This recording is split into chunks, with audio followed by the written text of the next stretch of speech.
Hello all, இது எனக்கு மட்டும் தான் இப்படி நடக்குதா இல்லை உங்கள் எல்லாருக்கும் இப்படி நடக்குதான்னு எனக்கு கொஞ்சம் கமெண்ட்டில் சொல்லுங்கள். இந்த இன்ஸ்டாகிராம் யூடியூப்லலாம் வந்துட்டு மீஷோ மிந்த்ரா இதுலேருந்து உள்ள ட்ரெஸ்ஸஸ்லாம் வந்து வீடியோ போட்டு அதோட லிங்க் வேணும்னா கமெண்ட் பண்ணுங்கள் அப்படின்னு சொல்கிறாங்கல்ல. அது நீங்கள் லிங்க்னு கமெண்ட் பண்ணுறப்போ உண்மையிலேயே அந்த ட்ரெஸ்ஸோட லிங்க் தான் வருதா, அப்படியே அந்த லிங்க் வந்தாலும் அவங்க சொல்கிற அந்த சேம் ப்ரைஸ் தான் அந்த வெப்சைட்லேயும் இருக்குதா? ஏன்னா வந்துட்டு நான் அந்த மாதிரி நிறைய ட்ரெஸ்ஸஸ்க்கு வந்து லிங்க்னு கமெண்ட் பண்ணுறப்போ எனக்கு வேறு ட்ரெஸ்ஸோட லிங்க் தான் வந்து வருது.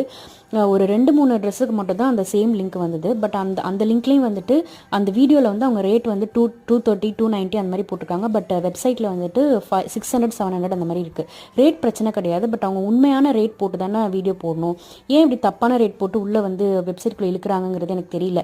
இதனால வந்து அவங்களுக்கு எதுவும் பெனிஃபிட் இருக்கா இல்லை என்னங்கிறது தெரியல.